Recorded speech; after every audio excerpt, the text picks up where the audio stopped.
Economía Hoy, con Gerardo Corrales.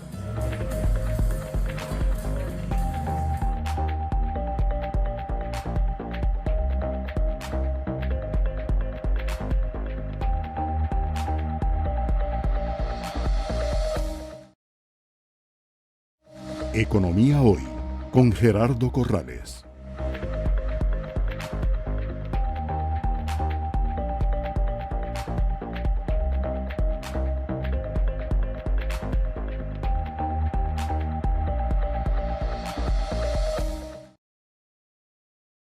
Economía Hoy, con Gerardo Corrales.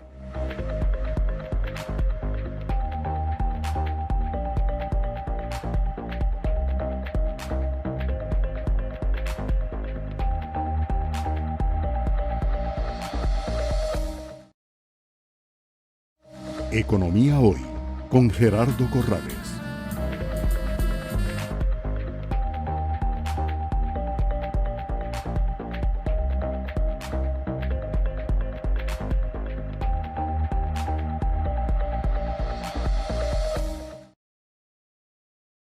Economía Hoy, con Gerardo Corrales.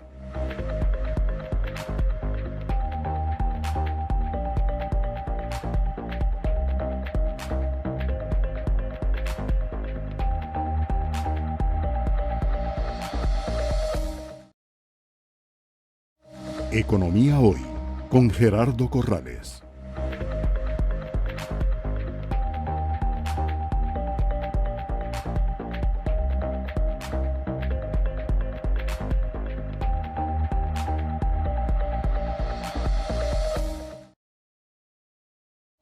Economía Hoy, con Gerardo Corrales.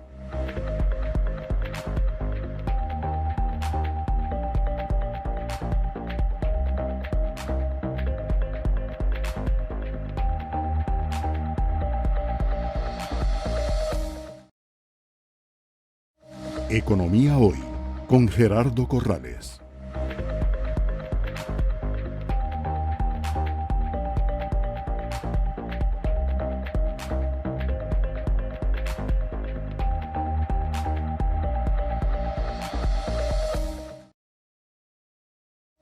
Economía Hoy, con Gerardo Corrales.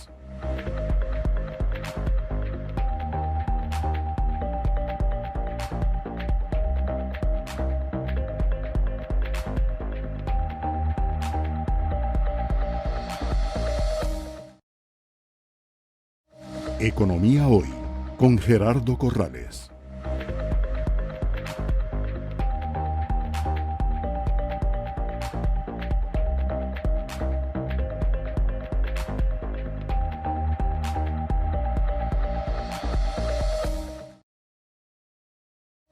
Economía Hoy, con Gerardo Corrales.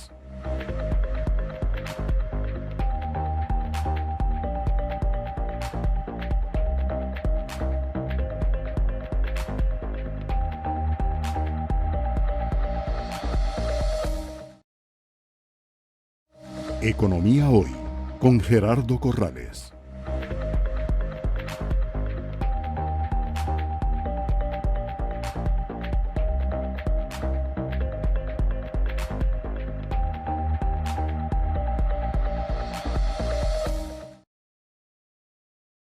Economía Hoy, con Gerardo Corrales.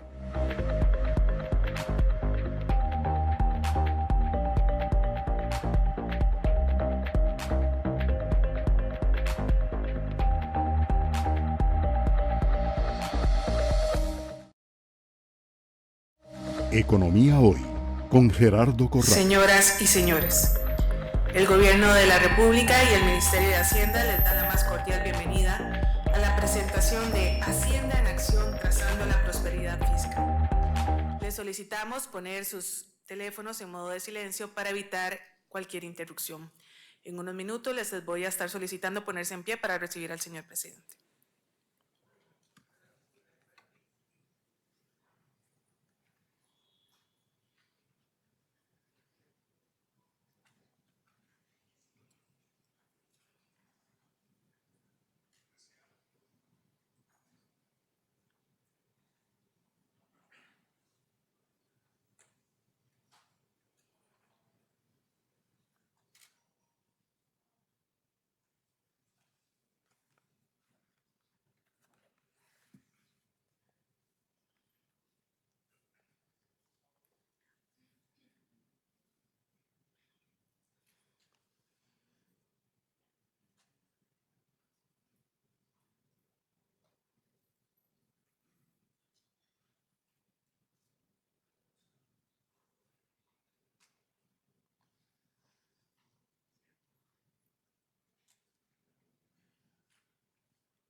Rodrigo Chávez Robles, presidente de la República.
Buenas tardes.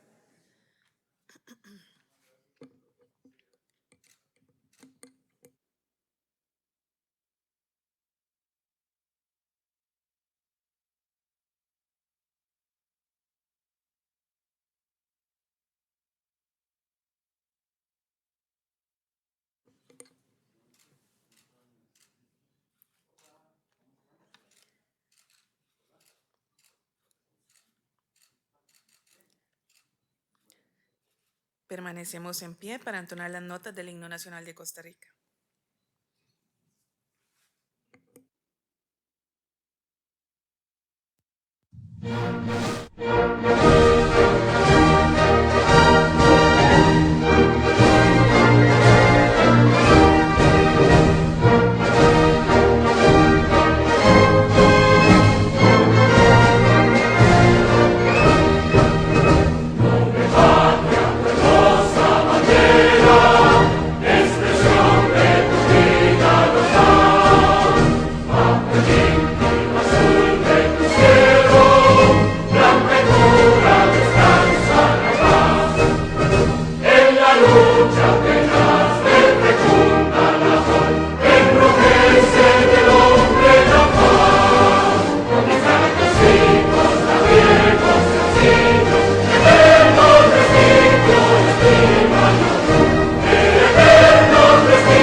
Pueden tomar asiento, por favor. Saludamos y damos una especial bienvenida a las personas que presiden esta actividad. Señor Rodrigo Chávez Robles, presidente de la República. Señor Stefan Brunner Neibet, primer vicepresidente de la República. Señor Nogui Acosta Jaén, ministro de Hacienda. Señora Priscila Zamora Rojas, viceministra de Ingresos. Un saludo especial a las señoras y señores ministros y presidentes ejecutivos, a las señoras y señores diputados que nos acompañan, honorables señores de organismos internacionales y todos los presentes. Hacienda en Acción, trazando la prosperidad fiscal, será la estrategia en materia de finanzas públicas que se seguirá en la administración Chávez Robles. Iniciamos de inmediato con la presentación a cargo del señor Nogui Acosta Jaén, ministro de Hacienda.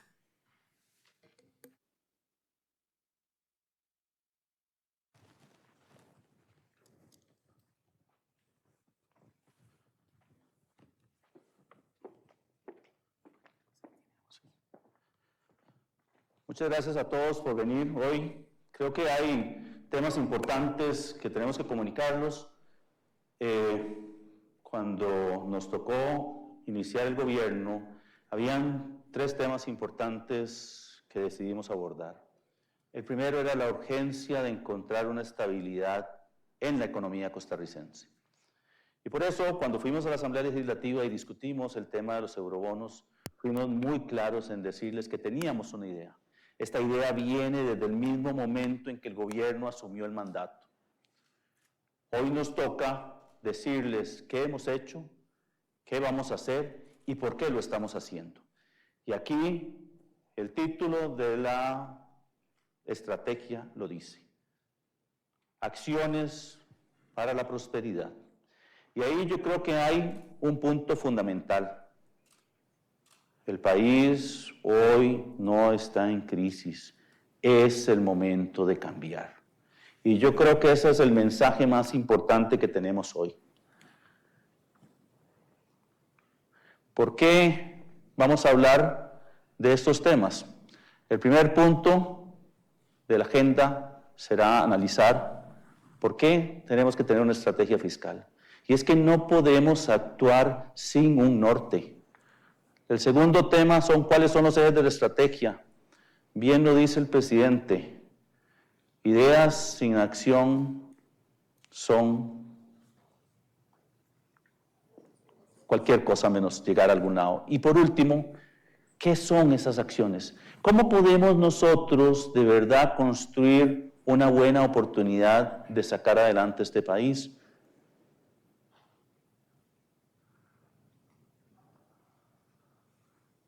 Nosotros tenemos más de 20 años de estar buscando una estabilidad.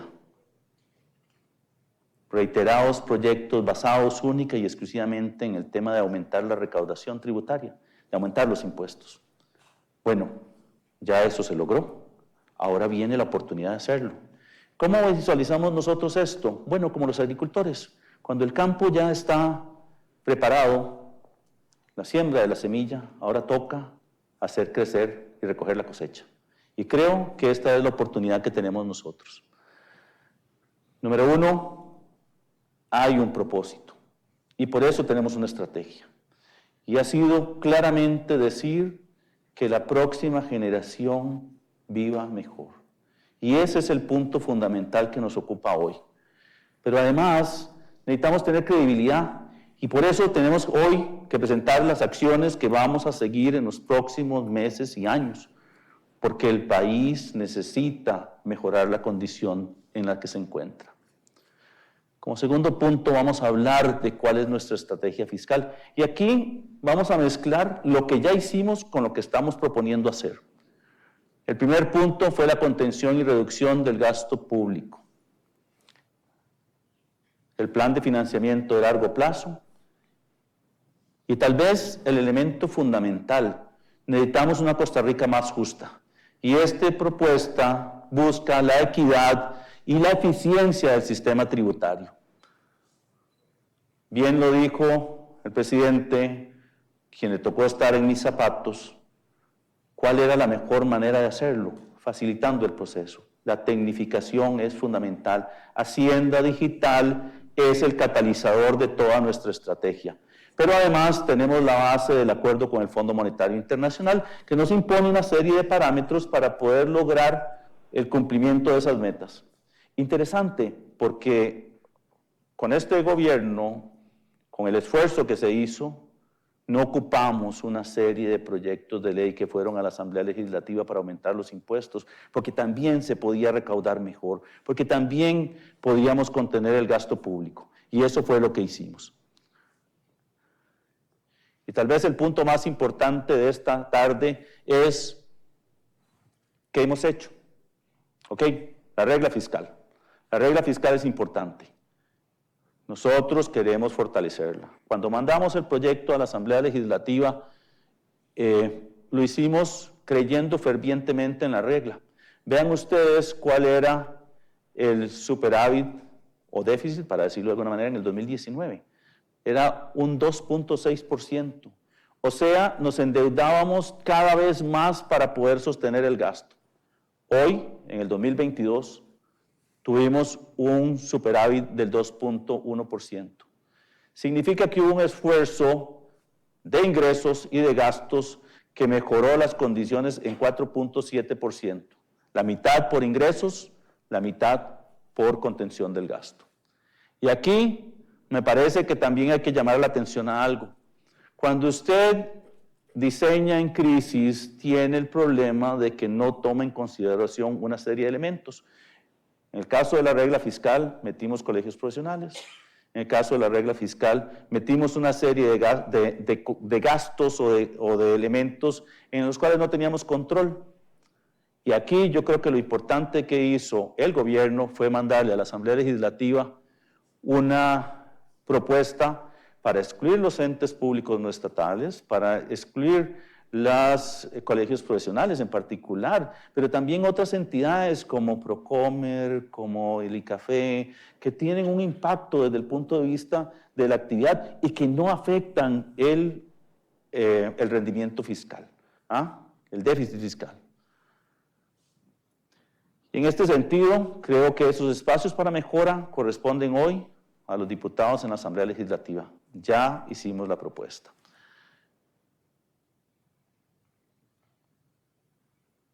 El expediente 23.361 está dictaminado y en conocimiento de la Asamblea Legislativa. Esperamos que ese avance relativamente pronto. ¿Cuál fue el otro punto que nos encontramos nosotros y que estamos trabajando? La relación deuda-PIB. Como pueden ver ustedes, nosotros cerramos en el 2022 con un 63.8%. Latinoamérica y el Caribe en promedio tiene 58.5%. Centroamérica y República Dominicana un 54.3%. Los países con la calificación que tenía Costa Rica en el 2022, antes de la mejora de la calificación, tenían en promedio 60.4%. Y los países con el mismo nivel de desarrollo, 5 espacios hacia arriba y 5 espacios hacia abajo, tienen una relación del 53.2%. Asumimos el gobierno con el reto de trabajar en esto. ¿Y qué hicimos? Número 1, tratamos de aumentar el superávit primario para poder abonarle a la tarjeta. Bien lo ha dicho el señor presidente, este es el primer gobierno en los últimos 15 años que está trabajando en esta condición. El 2022 cerramos con un 2.1% de superávit primario y desde el punto de vista presupuestario para el 2023 tenemos 1.6%. Eso es el objetivo. Presupuestariamente lo hicimos. Ahora toca hacer un uso más eficiente de los recursos. Cuando nosotros hablamos de cuál es la siguiente estrategia, es el pago de adelantos. Esta semana hicimos una pequeña recompra de deuda, o sea, empezamos a disminuir la deuda que tenemos. Entonces, tenemos la propuesta de la venta del BCR, propuesta para vender VIXA, la apertura del capital del Instituto Nacional de Seguros. ¿Y por qué estamos haciendo eso? Porque Costa Rica tiene una deuda que es cara. Cuando nosotros nos comparamos con otros países, como los países de la OCDE, que son los puntos azules que ustedes ven ahí, Costa Rica es el punto rojo, o de América Latina y el Caribe, se da cuenta de que somos realmente caros. Un 5% del PIB se dedica al pago de intereses. Cuando nos comparamos con países que tienen la misma relación deuda-PIB, nos damos cuenta de que realmente pagamos mucho por eso. ¿Y cuál es lo que necesitamos hacer? Número 1, atacar las razones por las cuales esa deuda es cara. El primero es el tamaño del mercado. Hay pocos compradores de deuda. ¿Qué hicimos? En la propuesta de eurobonos también incorporamos la apertura del mercado de deuda. Necesitamos más compradores de deuda para que la competencia permita bajar las tasas de interés. Lo segundo que hicimos fue limitar las rigideces del mercado. ¿Y qué nos referimos a eso?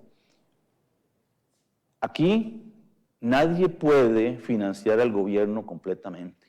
Estaríamos absorbiendo prácticamente todo el ahorro nacional. Y por eso fuimos a la Asamblea, convencimos a los diputados de que era importante autorizar la emisión de títulos en el mercado internacional. Y hoy tenemos la posibilidad de tener recursos que en la emisión que fuimos a hacer al mercado internacional, los compradores se sorprendieron, no solamente de las ofertas que llegaron, sino también de la tasa de interés que logramos.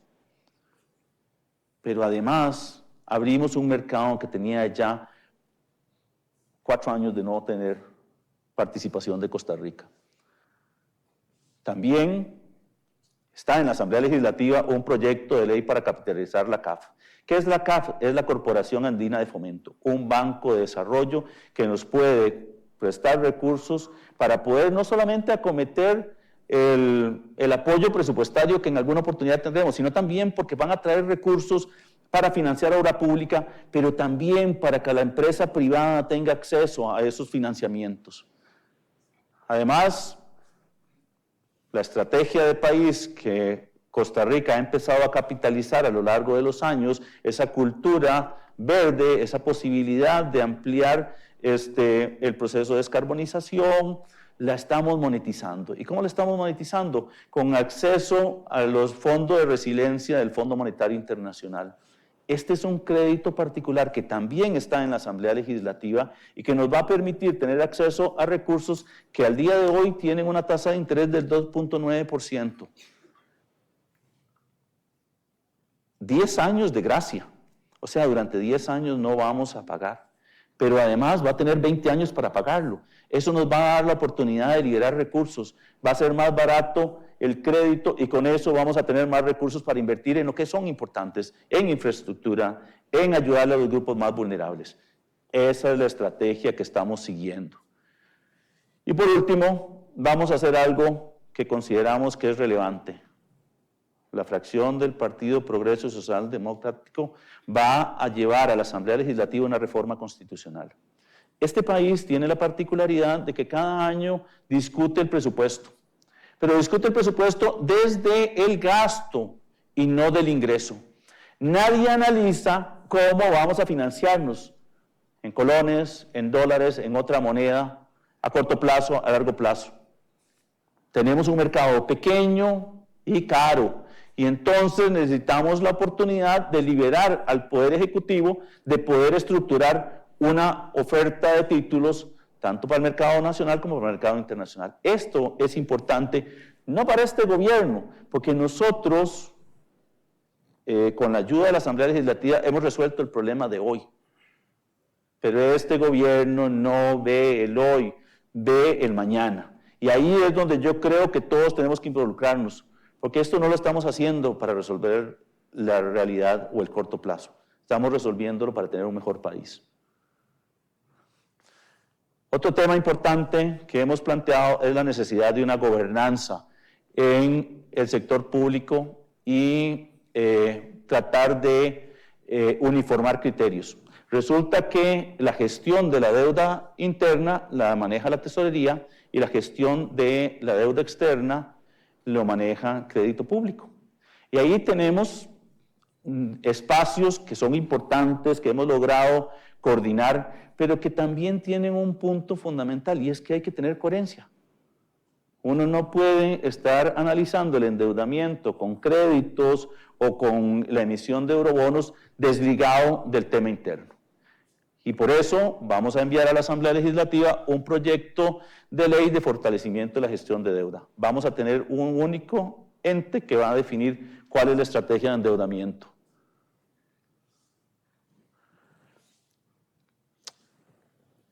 Ya hablamos un poco de lo que hemos venido haciendo. Hablemos de cuáles son las expectativas que tenemos. Los ingresos tributarios han crecido en los últimos años a una tasa del 6%. En el 2022 creció un 13%. Pero esto tiene un elemento también que tenemos que tomar en consideración. 4.2% del PIB es gasto tributario. Gasto tributario son las exoneraciones que damos. El país ha basado el desarrollo de nuevas iniciativas en exoneraciones. No podemos seguir en esa línea.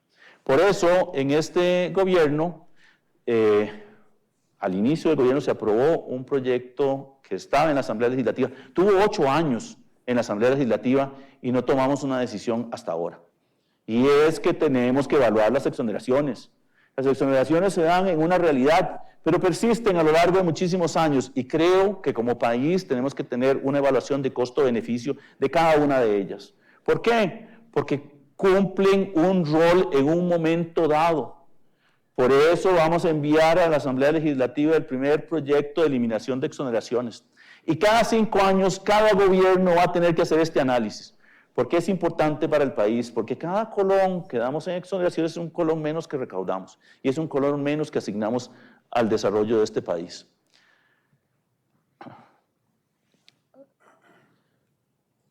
También queremos ser mucho más coherentes. Y digo coherentes es no quedarnos única y exclusivamente en la recaudación, porque hay que pensar en el contribuyente. El 2022 tuvo la característica de tener una inflación muy alta. Y eso hizo que todos los marchamos subieran. El gobierno se esforzó por lograr que no subieran. Pero el mecanismo creado a través de esa ley era completamente anacrónico. Usted podía tener un vehículo que de un año a otro podía subir de valor. Y eso es, no es lo natural. ¿Ah? Y entonces vamos a plantear la necesidad de reformar este impuesto para que corresponda efectivamente a lo que es. El valor de un vehículo va cayendo a lo largo de los años. Y por eso vamos a enviar a la Asamblea Legislativa un proyecto de ley para rediseñar el impuesto a la propiedad de vehículo. Cada año todos reclaman por el pago del marchamo. Parte de ese reclamo es responsabilidad de Hacienda y queremos que eso cambie. Uno normalmente asume que el valor de su vehículo en el primer año tiene 100, pero el segundo año no puede ser menos. Y esta es la línea en la cual vamos a ir disminuyendo el valor del vehículo. Para el año 6 esperaríamos que ese vehículo valga la mitad de lo que valía al inicio al momento de su compra.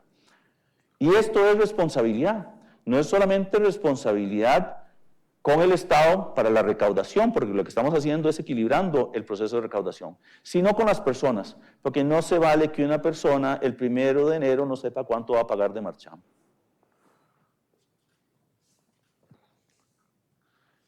En esta misma línea queremos mejorar la gestión de los impuestos.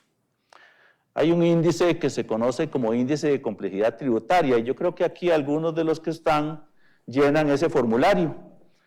Resulta que entre más cerca de 1 esté usted, es más complejo el sistema tributario, más cerca de 0 es menos complejo. Resulta que Costa Rica es 0.45. Y uno podría decir, sí, pucha, estamos por debajo de la mitad. Sí, pero resulta que en Latinoamérica y el Caribe es 0.40. Y resulta que los países de la OCDE son 0.36. Y nosotros tenemos que medirnos con los mejores. Por eso estamos proponiéndole a la Asamblea Legislativa un cambio estructural en el marco tributario. Tenemos que abandonar un sistema que hemos venido llenando de parches, en donde lo que venimos es creando cédulas cada vez que requerimos recaudar más impuestos. Bueno, vamos a cambiar eso. Necesitamos un sistema que sea más progresivo, más justo, pero más equitativo. Que aquel que más tiene, pague más. Y eso lo logramos con la nueva ley del impuesto sobre la renta. ¿Qué tiene esta ley de impuesto sobre la renta? Tiene 3 impuestos fundamentales. Un impuesto para las personas físicas, un impuesto para las personas jurídicas y un impuesto para los no residentes. ¿Qué tiene cada uno de estos? En el caso de las personas físicas, y aquí es un tema importante, vamos a abandonar la idea de que un trabajador paga un impuesto, una persona física con actividad ejecutiva paga otro impuesto y que vamos a tener esa, digamos, dispersión en el tema del pago de los impuestos. Va a haber un régimen general y un régimen en especial. En el régimen general vamos a integrar las rentas de los salarios de las actividades empresariales o las rentas del capital inmobiliario. Cada uno de estos va a tener sus gastos deducibles y vamos a tener las rentas netas. Vamos a integrar todas estas rentas en una base imponible general a la cual le vamos a deducir un mínimo vital. Y aquí es un tema importante porque la principal discusión del proyecto que estuvo en la Asamblea Legislativa y fue archivado era que bajaba el mínimo vital. Y eso tenía un impacto en las personas. Nosotros, dada la prosperidad que tenemos hoy fiscal, estábamos avanzando en uniformar el mínimo vital. No le vamos a quitar a los trabajadores, le vamos a subir al trabajador independiente ese mínimo vital para uniformarlos. Y esto es importante, porque va a definir la base imponible general ajustada. Y este es el esquema sobre el cual estaríamos trabajando. De 0 a 4.728.000 pagaría un 10% y así sucesivamente hasta aquellas personas, importante, personas que tengan ingresos por encima de 38 millones de colones va a pagar un 30%. Y esto es sobre los excesos. En el caso del régimen especial, y esto lo hacemos porque es muy fácil moverlos, es muy fácil tener recursos en el país o tenerlos afuera. Entonces vamos a tener rentas de las inversiones, de los dividendos y de las rentas extraterritoriales. Todas van a estar integradas y van a tener un único impuesto del 15%. ¿Cómo obtenemos el pago que van a tener las personas físicas? Vamos a integrar la cuota tributaria general y la cuota tributaria especial. Esto tendríamos más o menos lo que tendría que pagar, pero vamos a mantener las deducciones por el cónyuge, los pagos que haya hecho en adelantos, etcétera, y eso nos va a dar la deuda tributaria. En el caso de las personas jurídicas, es un tratamiento similar, con la diferencia de que al integrar las rentas, vamos a tener los gastos deducibles. Obviamente, todos los gastos relacionados con la actividad de generación de rentas van a ser deducibles, y esto nos va a dar la base imponible. Esta, multiplicada por un 30%, nos va a dar la cuota tributaria íntegra. Aquí, nuevamente, van a ver los momentos en los cuales van a tener las deducciones, como los pagos a cuenta, como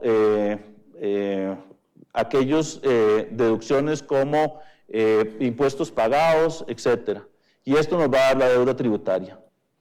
En el caso de los no residentes, vamos a hacer algo importante. Hoy tenemos una dispersión del pago de remesas al exterior. Bueno, la renta de fuente costarricense, alguien que viene y hace una actividad en Costa Rica, y el ejemplo más claro son los conciertos que hacen, en donde viene un cantante, se ubica en Costa Rica, hace una actividad empresarial, le cobramos un impuesto por venir aquí, por generar renta en el país. Sería del 15% y sería el monto total del pago que se hace por un 15%. En el caso de las rentas obtenidas por medio de establecimiento permanente, quiere decir que se vengan y se ubiquen acá, vamos a aplicarle las mismas reglas, sea para una persona física o para una empresa. Pero no es tan simple, no se trata solo de cobrar impuestos, se trata de cobrarlos bien. Y yo voy a contarles algo que a mí me llamaba mucho la atención. No tenemos un plan, no tenemos indicadores. Bueno, vamos a arrancar con indicadores de cumplimiento tributario en el 2023. No se vale cobrar impuestos sin saber hacia dónde queremos llevarlos. ¿Cuál es el nivel de desempeño? Vamos a trabajar con tecnología. Tenemos varios años ya de tener facturas electrónicas y no hemos hecho un esfuerzo por trabajarlo. Ya hoy estábamos haciéndolo. Ya hoy identificamos una persona que vende facturas. Pero adicionalmente a eso, las primeras o las 100 más importantes anomalías que encontremos las vamos a investigar. Vamos a revisar las declaraciones en cero de los 188 grandes contribuyentes, porque tampoco se vale. Y por último, vamos a implementar algo que ya dijimos y que nos parece que es fundamental. Los auditores fiscales son importantes. No se vale que la gente solo pague. O sea, el sistema costarricense es muy suave, para decirlo de alguna manera. Y eso también queremos cambiarlo. Vamos a implementar solo este año 11 planes de verificar cumplimiento. Voy a decirles algo que es interesante. Esto no es de lo que hagamos nosotros. Hay 177 cierres de negocios que no se han hecho. Y ya existe sentencia. Bueno, nosotros vamos a cerrar los negocios que tengamos que cerrar, porque la gente tiene que entender que hay que pagar impuestos. Y si no pagaste los impuestos, hay una consecuencia. También vamos a cobrar las 3,000 deudas tributarias más importantes. Y por último, vamos a, durante un plazo de 6 meses, a establecer un plan piloto para optimizar el cobro de deudas. Ustedes saben que hay gente que debe plata en tributación y ni siquiera la llaman para decirle que debe. Eso tenemos que cambiarlo. Y por eso nosotros vamos a hacer estos cambios en una época de prosperidad. ¿Por qué? Porque hoy ya no tenemos la presión de recaudar por recaudar. No, vamos a hacer las cosas bien. Y esa es la propuesta que tenemos.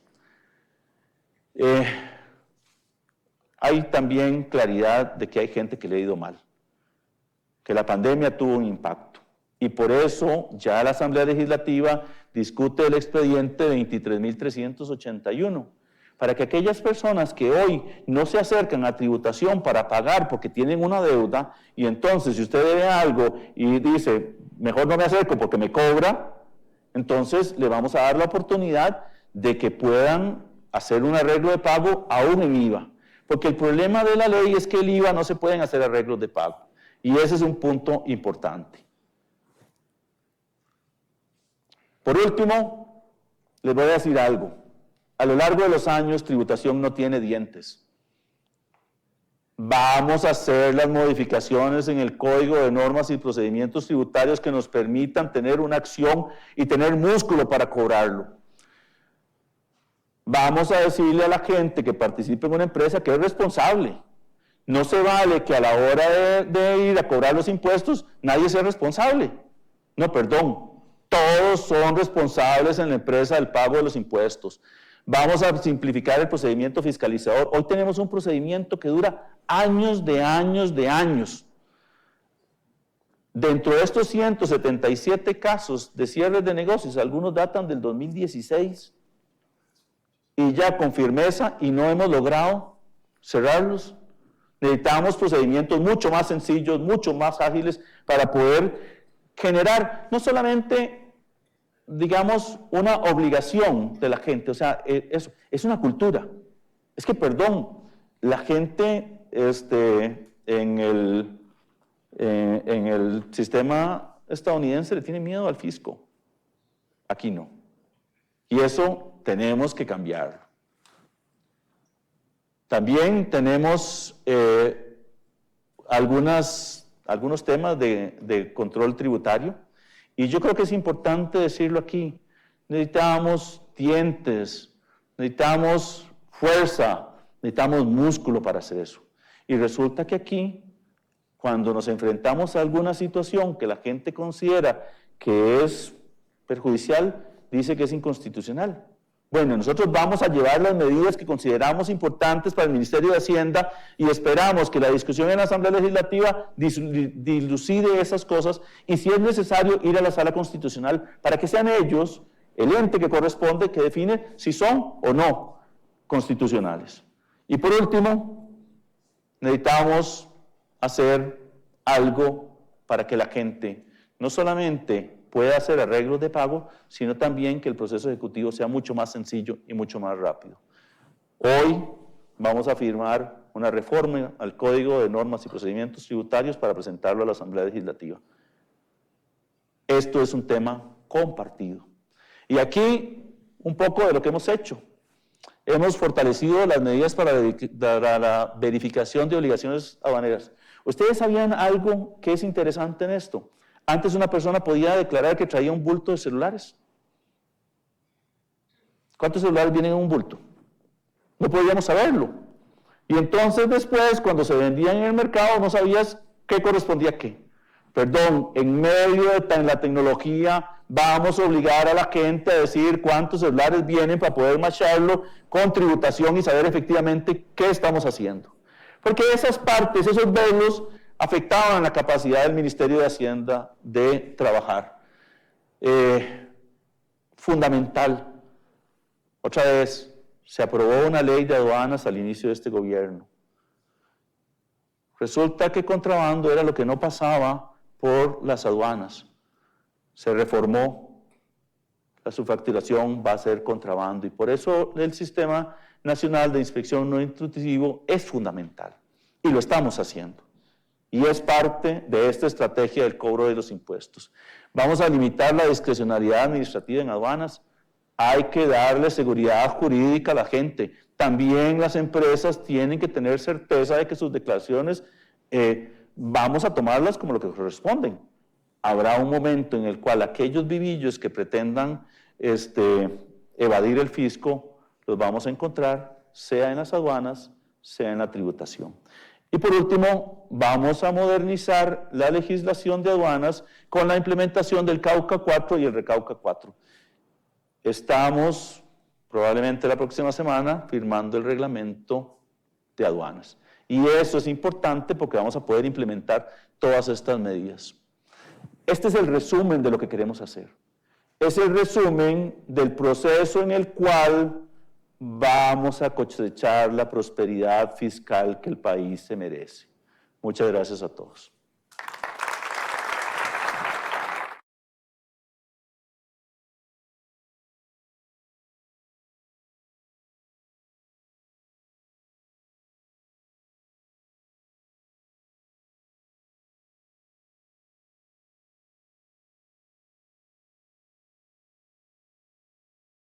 Solicitamos al señor Rodrigo Chávez Robles, presidente de la República, pasar al frente para el acto de firmas, por favor, y al señor Don Novia Costa que se me quede por acá, si es tan amable.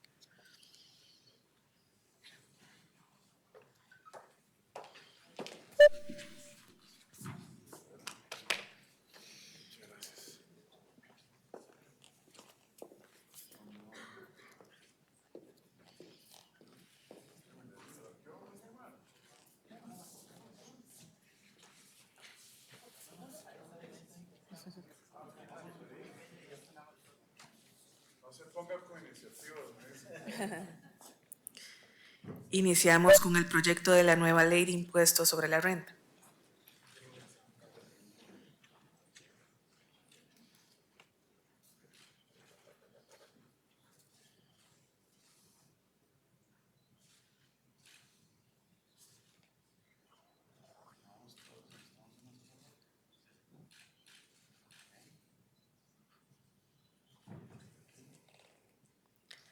Continuamos con el de impuesto a la propiedad de vehículos.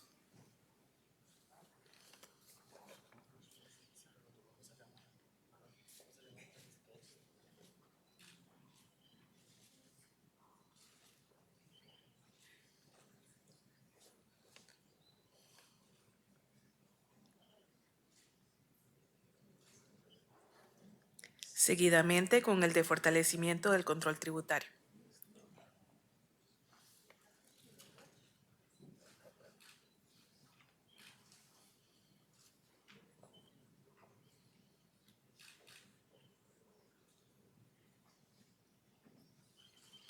Ahora se procede con la firma del fortalecimiento de gestión de la deuda.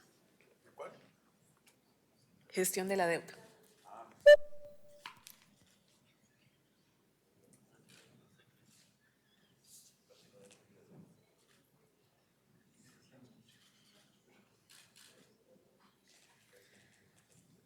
Y por último, el de la eliminación de exoneraciones.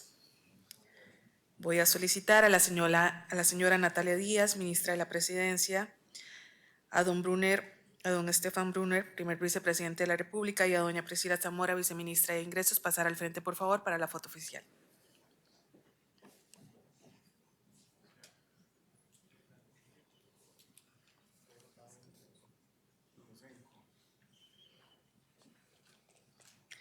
Hacemos de su conocimiento que concluido este acto, el señor Nogui Acosta, ministro de Hacienda, y la señora Natalia Díaz, ministra de la Presidencia, se dirigirán a la Asamblea Legislativa para presentar estos proyectos de ley.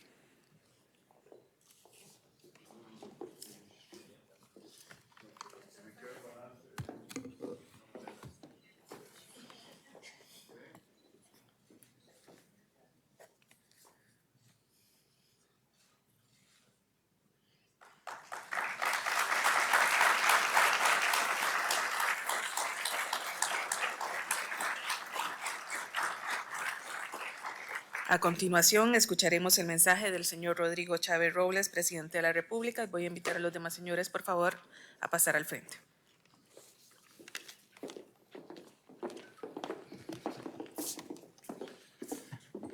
Muy buenas tardes. Qué gusto estar aquí hoy, viendo cosas que muchos soñamos por mucho tiempo, tal vez no realizarse, no estar concretas, pero sí en camino a llegar a ser realidades.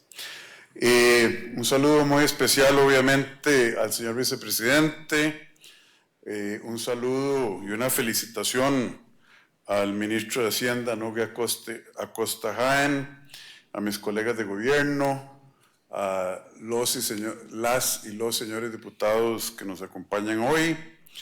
Entiendo que la señora embajadora de la Unión Europea está aquí, no la he podido saludar, pero también un fuerte abrazo a los representantes de las superintendencias, colegios profesionales, cámaras, invitados especiales y a los amigos de la prensa. Con este lanzamiento le demuestra el gobierno al país que se puede avanzar. Le estamos demostrando a Costa Rica que podemos tomar, por lo menos desde el Ejecutivo, la parte de las decisiones y de las acciones que nos corresponde para actuar por el beneficio de la mayoría, para que el bienestar se viva en el día a día de todos los costarricenses, con crecimiento económico, con la reactivación de nuestras industrias, con poderse ir a dormir sabiendo que la poquita plata que tengo no se va a evaporar por la inflación en horas tal vez, o en días, y ciertamente en meses. Y francamente, yo creo que en Costa Rica es hora de borrar el discurso añejo que por décadas nos hemos dicho unos a otros, de que solo en crisis se pueden hacer las cosas. Solo en crisis. No. Hoy estamos dando un ejemplo de que podemos hablar de prosperidad, podemos hablar de acciones concretas que nos lleven a hacer lo que desafortunadamente debimos haber hecho por años, deshipotecarle el futuro a las generaciones que vienen, a nuestros propios niños. Don Nogui lo dijo, primer gobierno que le abona la tarjeta de crédito, usted dijo 15 años. Puede ser que me equivoque, pero según mis cálculos eran 17, don Nogui. Y le abonamos tamaño poco a esa deuda, 5 billones de colones. Ayer le anunciamos a los compatriotas algunas cifras que nos deben llenar de optimismo y que también nos hacen ver la gran responsabilidad de seguir tomando las decisiones que necesita el país. El Banco Central de Costa Rica está proyectando crecimiento del 3.3 en el 23 y 3.6 para el 24, que está encima de las proyecciones originales que teníamos y encima del promedio para América Latina. y con la ayuda de Dios, a mí me gustaría, es más, creo que podríamos apostar razonablemente a una sorpresa del lado positivo del crecimiento. Como diría mi buen amigo del Fondo Monetario que lo ve sentado, los upside risk, que para mí es una contradicción, pero está bien, las sorpresas positivas hacia arriba. Y esto de mayor crecimiento proyectado, de meses de crecer continua y sucesivamente, ocurre en momentos en que la economía del mundo se desacelera, donde vemos que la inflación mundial no está controlada. Hay una proyección del Fondo Monetario de que la inflación mundial va a ser 7%, y nosotros, afortunadamente, estamos muy por debajo de la mayoría de los países de América Latina. Creo que estamos empatados en segundo lugar con el mejor número de inflación, es decir, el más bajo, al 2.44%. Y si ustedes se acuerdan, en tan solo agosto del año pasado, esa inflación era un múltiplo de, ¿qué será?, 5 veces, era el 12.4%. Por supuesto, no solo se trata de generar crecimiento y riqueza. ¿Para qué? Se trata de que haya una hacienda pública moderna y eficiente, que sea el océano donde se puede navegar con paz, porque hay estabilidad económica, hay predictibilidad, donde la calidad del gasto público sea buena, donde genere valor, en lugar de estar botando plata en intereses por las decisiones tan desafortunadas de financiar gastos excesivos y algunos de ellos de muy poca calidad y equidad, pensiones de lujo, exoneraciones, planes escudo y ese tipo de cosas, de financiar esos gastos con deuda. Y lo estamos haciendo, y lo estamos haciendo bien. Por eso, un reconocimiento especial a don Nogui Acosta. Él dice que yo estuve en sus zapatos. Don Nogui, pero yo estuve menos de la mitad del tiempo que ya usted estuvo. Y me alegra que usted haya tomado la estafeta, me llena de orgullo el trabajo que está haciendo, y veo que hay ruta, que hay capacidad, que hay visión, aunque algunos digan que no. Vimos a lo largo de más de 20 años que no hicimos nada como país para, por ejemplo, corregir la complejidad de nuestro sistema tributario. 6 administraciones pasaron, 6 gobiernos y 6 asambleas legislativas que propusieron leyes e iniciativas que no resolvieron el problema. En algunos casos pusieron parches muy importantes. Yo no le quito mérito a la ley 9635, pero fueron torniquetes. No hicimos lo suficiente para mejorarle la salud estructural al sistema tributario y hacendario y de finanzas públicas de una manera integral. Yo creo que todos los colegas de Hacienda saben que es urgente que sigamos haciendo cambios y reformas. Como dije, la ley 9635, la ley de fortalecimiento de las finanzas públicas, fue un primer paso y un paso valiente. Yo no le quito crédito a quien lo merezca y en la dirección correcta, pero resultó, como dijo el ministro, quiero repetir esto, insuficiente para garantizar el saneamiento fiscal tan urgido en este país o tan urgente, insuficiente para recuperar la confianza de los inversionistas, insuficiente para garantizar el futuro de las generaciones futuras de costarricenses. ¿Necesario? Sí. ¿Suficiente? No. Eso se lo enseñan a uno, creo, en el primer curso de Principios de Economía. La diferencia entre necesidad o las condiciones necesarias y las condiciones suficientes. Por eso, nuestra administración no se va a quedar de brazos cruzados. Las cifras fiscales de éxito que ha obtenido el país son evidencia incontroversial, incontrovertible, de que estamos haciendo lo que hay que hacer para restaurar el abandonado sistema fiscal con el que hemos vivido en el país por décadas. Usted ha ordenado la casa, don Nogui, y no se la entregaron ordenada. Esta administración sabemos muy bien que cada vez que alguien le paga un impuesto, un tributo al gobierno, está haciendo un sacrificio personal, obvio. En lugar de gastarme yo esa plata, se la entrego a alguien para que la gaste, en teoría, para el bienestar de la mayoría. Y por eso, esos sacrificios que hace la gente al pagar impuestos, nos obliga a velar por el correcto uso de los recursos que el pueblo de Costa Rica nos entrega en sus manos. ¿Para qué? Porque son generosos. ¿Para qué?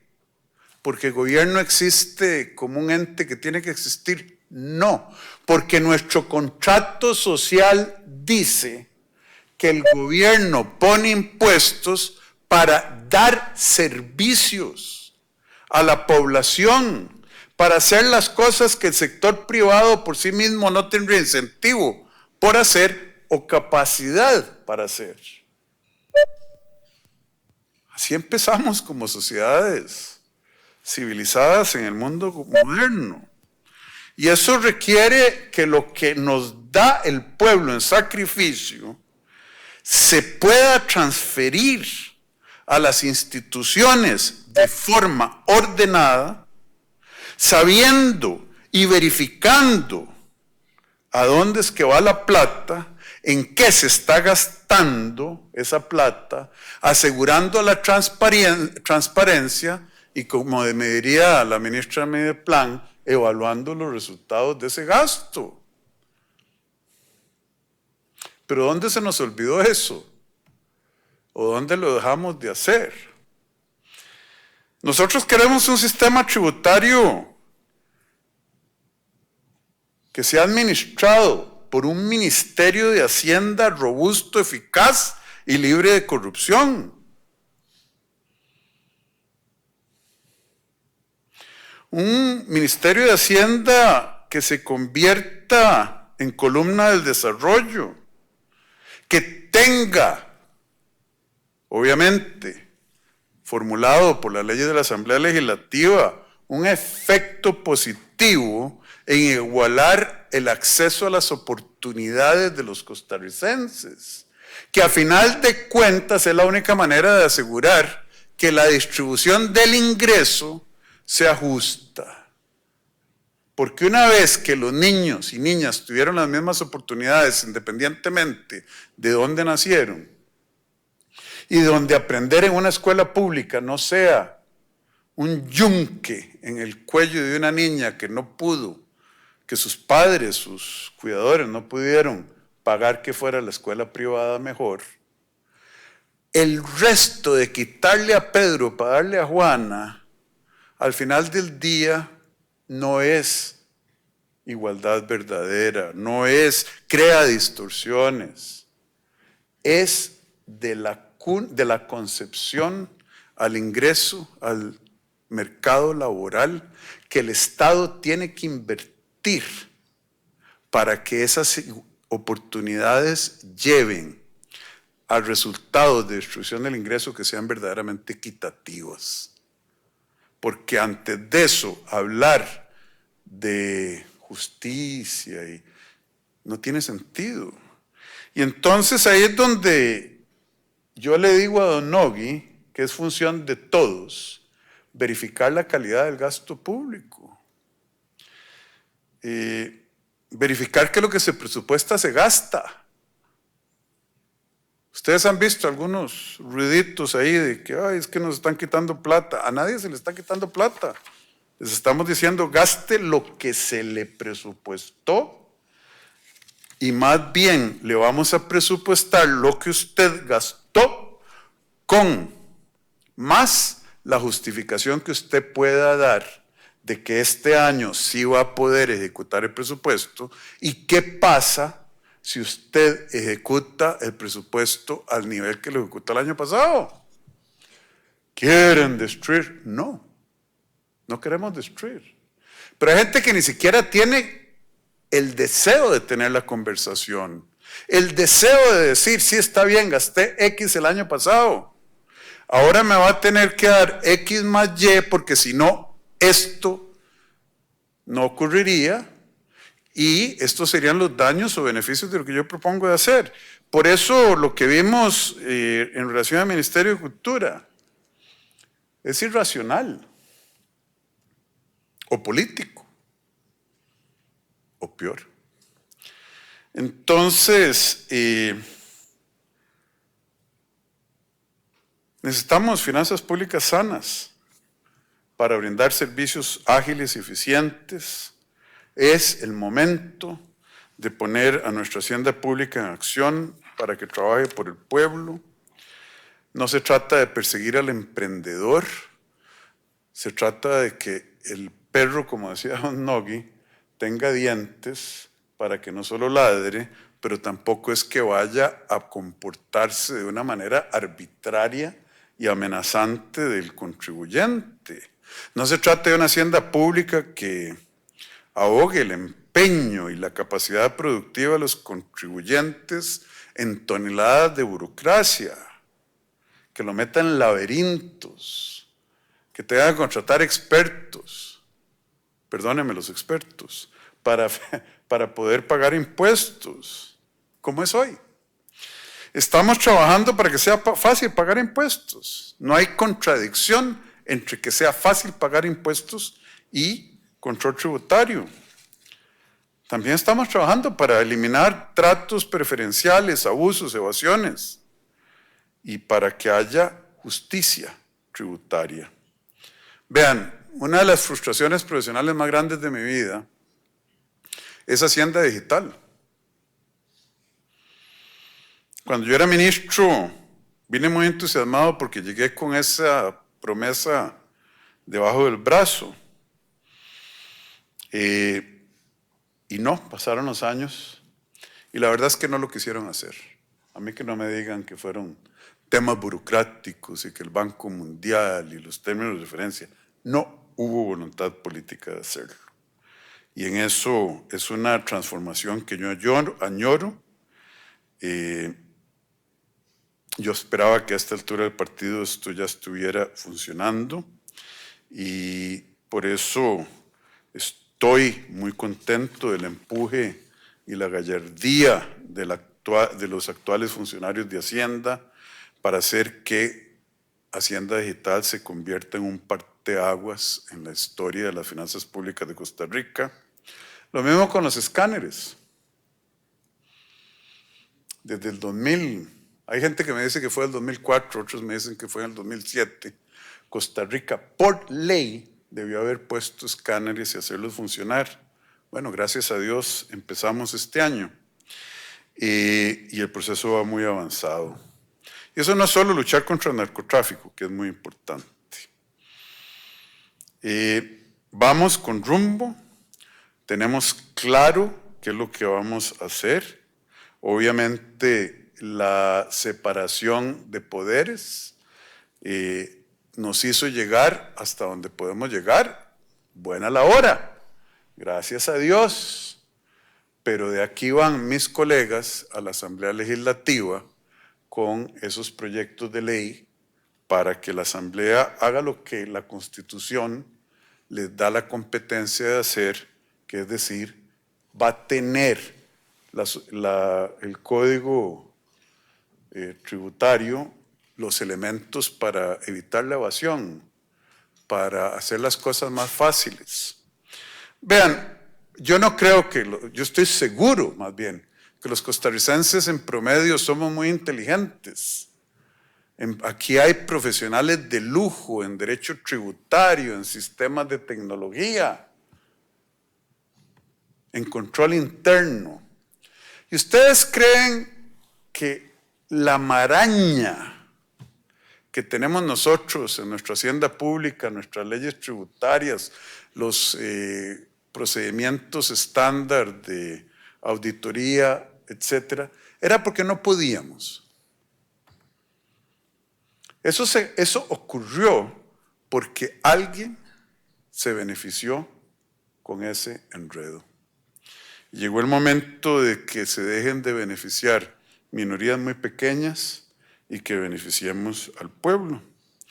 Porque sin eso, nuestro contrato social no tiene más que erosionarse poco a poco hasta quién sabe cuándo, hasta el lugar que Dios no quiera, lleguemos como la sociedad que no queremos ver.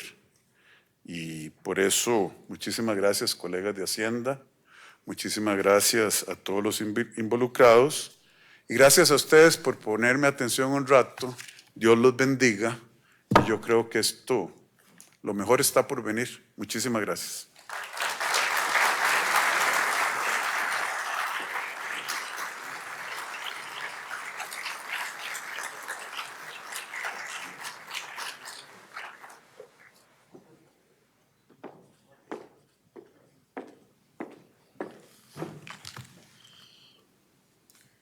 Agradecemos al señor presidente por sus palabras. De esta manera damos por concluido este acto. Nos ponemos en pie para despedir al señor Rodrigo Chávez Robles, presidente de la República. Economía Hoy, democratizando la educación financiera.